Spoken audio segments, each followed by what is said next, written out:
4 October তাদের দুজনের প্রথম দেখা হলো।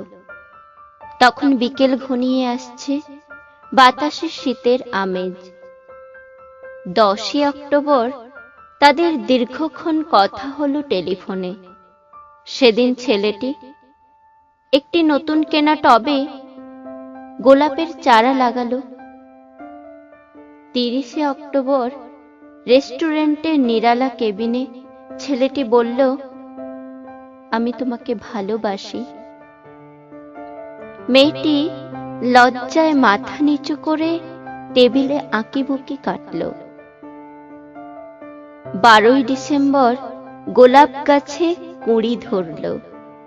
মেয়েটি রেস্টুরেন্টে ছেলেটিকে জিজ্ঞেস করল, কেন ভালোবাসো আমায়? আমি সুন্দরী তাই? তোমার চেয়েও সুন্দরী আছে কত। আমার বাবার প্রচুর অর্থ তাই? তোমার বাবার চেয়ে বড়লোক এখানে কম আছে? তাহলে ভালোবাসি ভালোবাসি, তার আবার কারণ হয় নাকি?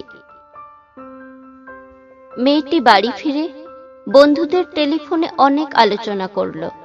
সবাই এক বাক্যে বুঝিয়ে দিল, ভালো যখন বাসে তখন একটা কিছু কারণ আছে বটেই, সেটা না বুঝে বেশি এগোস না। 3রা জানুয়ারি মেয়েটি বলল, আমার কাছে কি চাও? কই, চাইনি তো কিছু।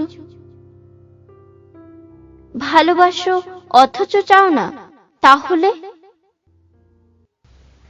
না চাহিলে যারে পাওয়া যায়, না চাহিলে যারে পাওয়া যায়, দেয়া গেলে আসে হাতে। এ তো গান, শুধুই গান। তাছাড়া কি? যদি কিছু না চাও তবে ভালোবাসো কেন? ভালোবাসি তাই ভালোবাসা দিতে চাই, চাইবো কেন? তুমি সত্যিই অদ্ভুত। 10 ফেব্রুয়ারি দুজনের দেখা হলো মেট্রো স্টেশনের পাতালে। ছেলেটি বলল, আমি কাল সারা রাত বাঁশি বাজিয়েছি, সারা রাত সেই সুরের মায়াবী আলোয় তুমি নাচছিলে, অসামান্য অনন্য সে নাচ। দেখ, কাল সারা রাত আমি ঘুমিয়েছি, আমি কিন্তু তোমার নাচই দেখে গেছি সারা রাত। তোমার বাঁশি একদিন শুনতে হবে। 12 মার্চ ছেলেটি বাঁশি বাজালো। মেয়েটি শুনল। সময় থমকে রইল অনেকক্ষণ। বাঁশি যখন থামল, মেয়েটির 2 চোখ ভরা জলে। বলল, বাঁশি শুনতে শুনতে আমার ঘুম এলো আবেশে। আমি দেখলাম আমি নাচছি, মেঘের মাঝখানে তারাদের পাশে আমি নাচছি, আকাশে ফুলের গন্ধ।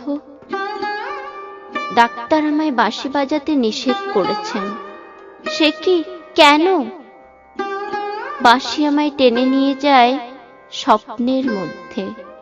ডাক্তার বলেছে, স্বপ্ন দেখে আমার মস্তিষ্কের শিরা উপশিরায় জট পাকিয়ে যাচ্ছে।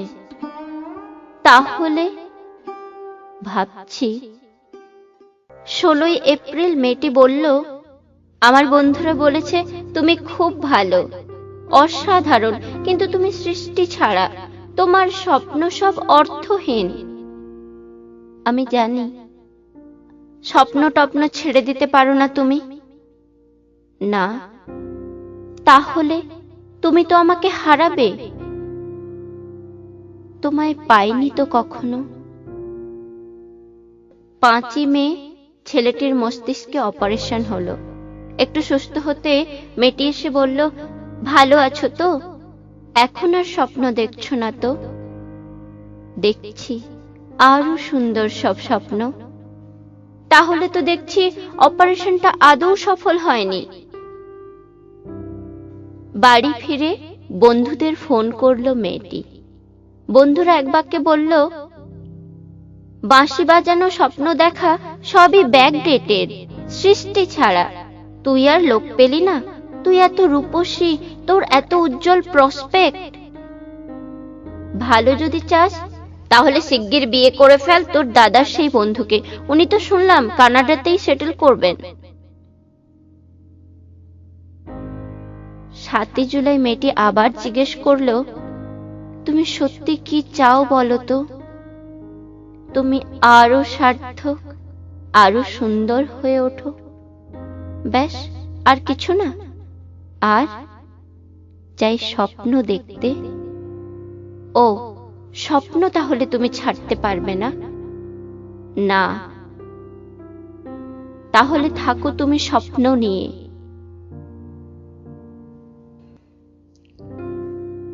12ই আগস্ট গোলাপ গাছে ফুল ফুটলো অনেক। সেদিন দুপুরে ছেলেটির মস্তিষ্কে আবার অপারেশন হলো।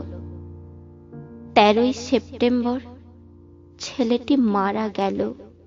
14ই সেপ্টেম্বর মেয়েটির শুভ বিবাহ সুসম্পন্ন হলো কানাডাগামী সেই পাত্রের সঙ্গে।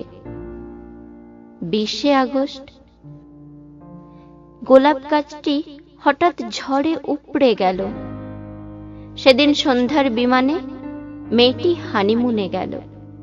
যাবার আগে বন্ধুদের বলে গেল, স্বপ্নের চেয়ে বাস্তব অনেক ভালো, অনেক মধুর।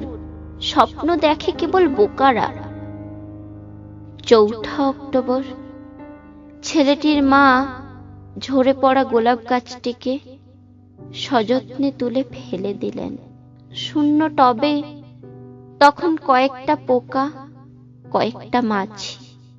আমরা কেউ জানি না ওগুলো পোকা, মাছি নাকি ছেলেটির স্বপ্ন।